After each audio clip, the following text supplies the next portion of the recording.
R.I.P. Sunny's hair. Can we make a GoFundMe for Sunny's hair problem? I love how Sunny wears a bandana to hide his hairline. You know, I have a confession to make. I'm not ready to lose my hair. If you're like me, it's time to take action. Introducing Keeps. Keeps is an online subscription service that offers affordable, doctor-recommended treatments to combat the symptoms of hair loss and improve hair growth. They have one goal in mind: to help men keep their hair. With Keeps, you can get quality expert care without leaving the comfort of your own home. No more uncomfortable waiting rooms or long lines. It's clinically proven, personalized treatments delivered right to your door. Keeps has an impressive network of experts you can lean on to kickstart and maintain your hair goal journey. They provide 24/7 support and a full year of unlimited doctor messaging. Whether you're looking to prevent hair loss, stimulate hair growth, or just take better care of the hair you have, Keeps has you covered. Most customers notice results in as little as 6 months. Hair loss stops with Keeps. To get 50% off your first order, click the link in the description down below. That is keeps.com/BEFRS. Now, on to the show. So there's two parts to this. There's blood and then the fat. Do we eat the fat or is that for flavor? You eat the fat as well. How many times have you tried this? A lot.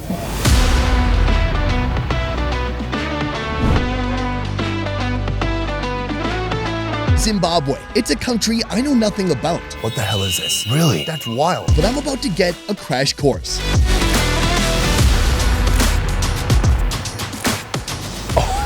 Oh my God.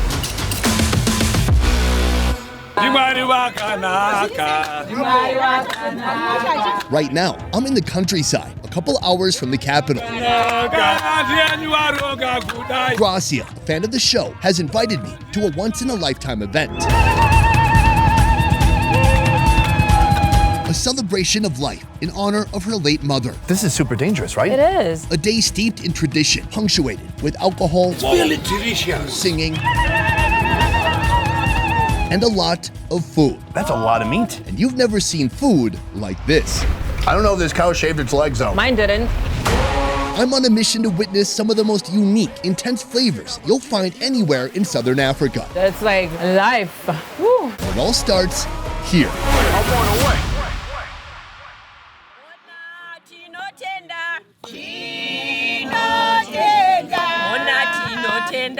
Today's celebration takes place in CHIVHINGE village.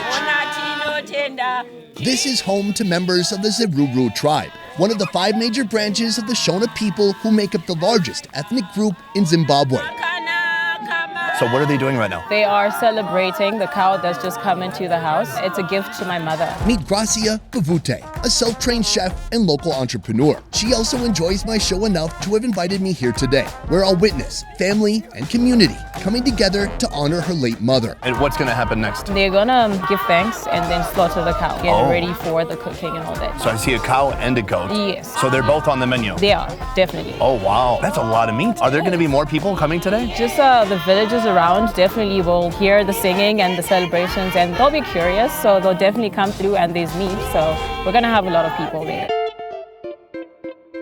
This tradition is called Momi Yehumai, literal translation, cow of motherhood. It's the Shona people's version of bride price. Traditionally, upon marriage, the husband would present a fertile cow to the wife's mother. It's a payment to compensate for the pain of the bride's family when the husband takes her away to his village. Gracia's father had not yet gifted the cow, and now, in the wake of her passing, it will be shared with the entire family.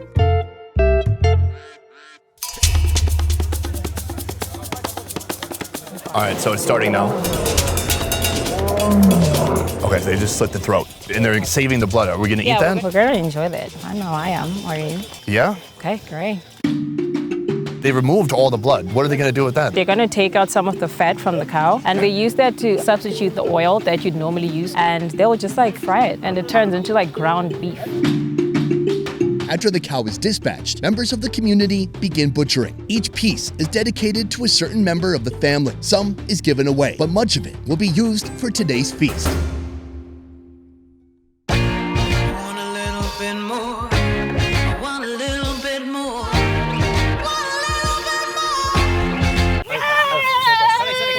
Anytime a cow is slaughtered and served here, a goat must go along with it as an introductory offer. From the goat, a delicacy is prepared, fried goat's blood. They start by rendering goat fat in oil. Add the fresh goat blood and season with salt.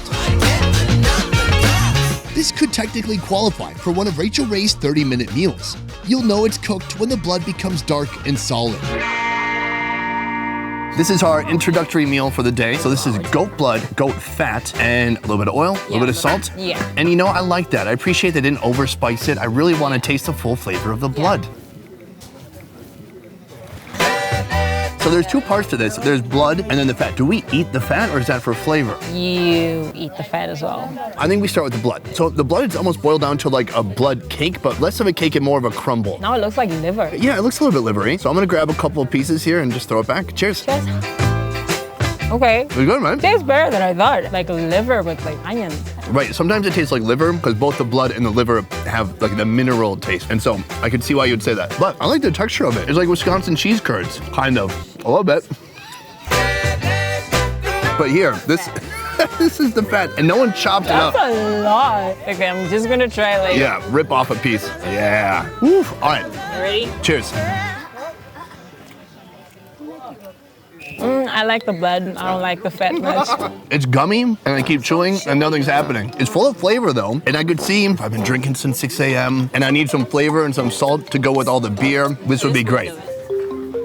I want to ask you more about today and why we're here today. So in our Shona culture, when a female is married, the husband is paying for the wife to the wife's parents. Even today, many cultures around the world still practice bride price. This doesn't indicate the man is paying for the woman. Rather, it's a symbolic gesture, acknowledging the husband's permanent debt to the bride's parents. One of the last things that you should pay is the cow to thank the mother for taking care of your wife. In the Shona culture, the debt is paid in the form of cattle. So that cow might come through when the person is late. That's finishing off the payment for the person because they're no longer there. Today is the day that my father has to finish off the payment for his wife. We're just getting started. There's a lot more to come today. From here, they're gonna cook a lot of food. There's gonna be drinking, eating, and a lot of music I can hear in the background. So we're gonna be trying a lot more food. What's your favorite part? I think definitely the intestines and the tripe. Okay, fantastic. I'm now looking forward to that too, also.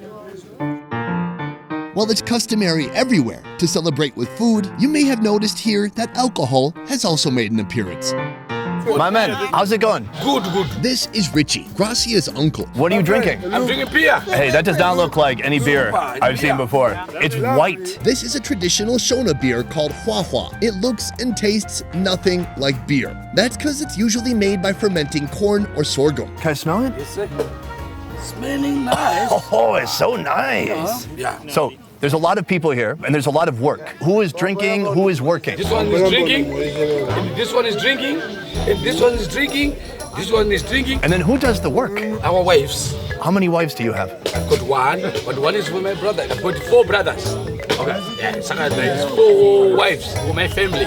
Pretty good. Yeah.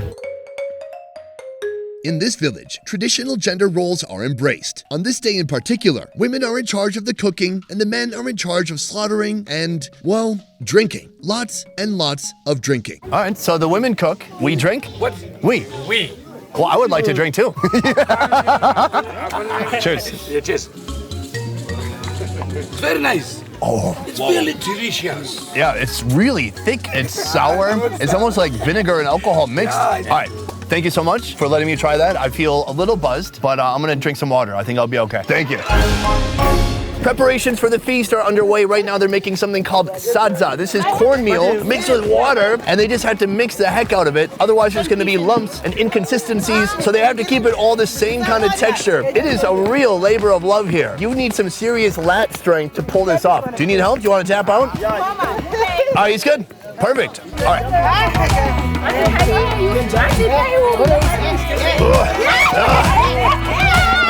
It's actually harder than it looks. Oh my gosh. I'm gonna buy you guys an industrial sized mixer. This is a lot of hard work. The lactic buildup is too much. Someone, come on, sub in. Sub in. All right, finally. We need someone with fresh arms. She's obviously a lot stronger than me, and she's got technique working in her favor. Saza is the main source of calories in many sub-Saharan countries. It's usually made from a simple mixture of water and corn flour, but it can also be made with millet, cassava, or sorghum. Oh, sorry. Oh, this stick is so short. All right, I'm trying to copy her. How do you know when it's finished? It's finished? Yes. Oh, good timing. Party update. This is one of the wildest, most interesting kind of impromptu parties I've ever been to. There is not exactly a sense of urgency, but behind me, rain clouds. Soon, at any moment, the rain's gonna come pouring down, and then I'm not sure what, because there's people cooking outside. So we're gonna see what happens. All I'm saying is it is 3:16 p.m. and they've cooked about 5% of the cow so far. Good start. We've got some momentum. I can say that. We've got some momentum. Let's see where this takes us. Communal events like this are a delicate balance of work and play. Either you're carefully and laboriously preparing the food so others can eat, or you're drinking your face off. So far, the drinking is winning out. While I have serious doubt in this feast coming to fruition, on the event's periphery, you'll see pockets of men cleverly grilling small bits of meat far from the masses. I've noticed so far, it's not exactly everybody working together to make a feast that happens at one time. Some people are grabbing meat and they've gone to the side, they've gone to the corner here to cook up their own food away from everybody else. So that's what this is here. Is this beef? Yeah, it is the stomach area of the cow. And this is the cow blood? Yeah. Is this a different preparation? Yeah, they didn't put the oil or the fat. All right, so I don't think we're gonna try that because it's not quite done yet. But could we try some of this meat? Yeah, that's fine. Hello, sir. Could you meet me? Oh, thank you. You know what? You could just bite it. There you go. Rip it off. It's good, right? It's salty. It tastes like someone was trying to preserve it in case there was like another Y2K. But overall, I like it. I think this would mix perfectly with beer, which I think is what people are doing here. Yeah. My impression, at least of today's event, is that it's not all building up to one big feast. It seems like cooking needs to be done, but everyone just kind of wants to drink and hang out, and no one really wants to cook. Yeah, that's exactly what's happening. So we don't even know what we're gonna walk away with today. Like, we might eat something, this might be it. Yeah. Fantastic. So this is good. It's a nice little snack, but hopefully we build up into some kind of a meal or something more we can try soon. Also, your uncle, do you think I could do a dance contest with him? I think so. I would want to see that. All right, let's make that happen. My bet is on him. All right, let's do it.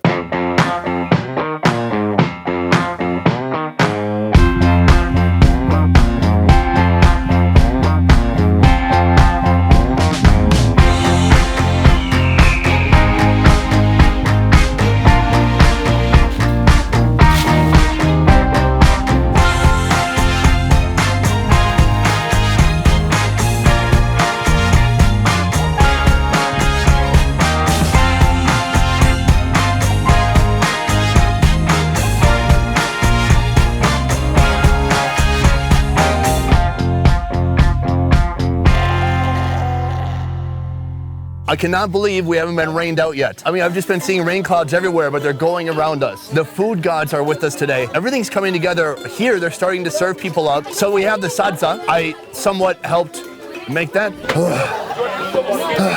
It's looking pretty good to me, guys. What do you think? But here we have something I've never seen before. Is this also a Saza? It is Saza made from sorghum. Sorghum? What is sorghum? It feels like an ingredient you would have on Oregon Trail. It is actually a grain that we also have here, and it's a very small, brown, very tiny seed. Does it taste different from the corn Saza? It's a very different, and the thickness, this one is more sticky than the white Saza. What if we tried some right now? I would love that. How?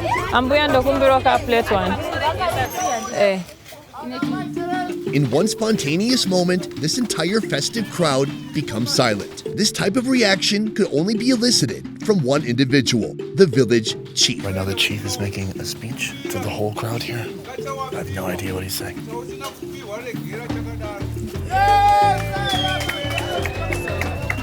What was that? So apparently the chief has been hearing that people have been just asking for stuff. So he was just saying, when you're invited to an event, at least have the courtesy to respect the people that are there and stop harassing people. So he just put an end to that? Yeah, he did. With his word, will that stop? Yeah, I think so. I like this guy. I like him too. Can we try some Saza? Usually you would eat this with other food, right? Yeah, you would. I'm dying to try it right now. Just plain, is that okay? Yeah, that's fine. It's sticky, so it's like malto meal. Yeah, it is. My first sorghum bite, I'm very excited. I'm a bit of a sorghum virgin. Let's go.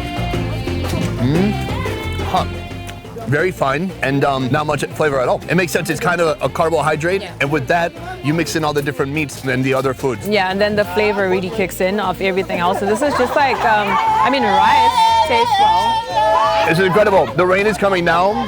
The food's almost done. We've got sorghum.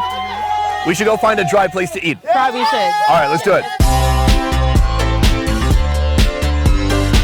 This is a beautiful scene. Like somehow the food got done in time. It's raining. We got people under a tent, people under a tree. Everyone's just taking refuge somewhere and eating. And we're about to do the same. Can you give me a little tour of what's going on here? Obviously, we've got the Saza, and this is the tongue. Looks great. For this dish, the cow's tongue is first removed from its head. It's doused with boiling hot water and the outer skin is peeled away. Scrape off any hairs, then chop it up and boil. Finish with diced onions and tomatoes. Well, I think I have the literal tip of the tongue You do. right here. Let's do it. Oh, uh-oh. That is tough. I think it needs to be boiled a little more. I think so. This is so chewy. Yeah. Is it supposed to be that tough? I don't think so, no. I think this is a little bit undercooked. I think what would make it a little easier to eat is if it was cut into little pieces. But I like the taste. They haven't put a ton of seasonings on it, so you're actually really tasting the true tongue itself. It's very beefy. I like it. Let's talk about this. What is going on in here? This is just the cow feet. The feet, oh, and the legs too, right? Yeah. It's nice to see that nothing from this animal has gone to waste, including the cow's feet. They're chopped then boiled for hours. Add oil to a pot and add the feet. Looks like there's some ankles in there too. Toss in some diced onions, tomatoes, and a little bit of foot broth. Let me grab a piece right now. Oh yeah, so this is like a shin. Well, it's become very gelatinous. All right, let's try it out. Okay. Wow, it's like tendon. It's so rich and fatty and heavy. I like it. I like the inside here. I mean, I don't even know what those parts are. It's just really gelatinous. It reminds me of tendon, and it actually might be tendon. Because in Vietnam, you eat beef noodles, it has tendon in there like this, and it's like my favorite part. That is so cool. I think like people here would absolutely love it because I think that's the part they also really love. Now, for the staple you'll find in most every Zimbabwean meal, the Saza. With the Saza, we can use that to soak up the soup. Yeah, definitely. Show me the way. Show me So the way. people kind of like mold it into like a little bowl, and then after that you make a little dent in Oh, like a divot, yeah. so that you can actually scoop up some stuff in there. Don't get it on your dress. All right, here we go. Wow, it's tomatoey, really rich. Not too salty or anything, but the essence of the cow is very powerful. I like it. Our final bite is something special and not for the faint of heart. Tripe, or cow stomach and intestines. Get a big pot and add oil. Then add the organs and pray that whoever cleaned them is detail-oriented. As the meat cooks and softens, toss in some diced onions and a generous pinch of salt. Let's end with the tripe. Grab a piece. Oh, that's a good piece. That one looks like a carpet. This one looks like honeycomb. In my culture, we actually differentiate these two. We call these Bibles, like the actual Jesus Christ Bible. Yeah, I know that one. And these ones are just like normal tripe. So some people might not even eat these and like these ones. Because they're more soft? Yeah. Well, now I feel like I should be eating that.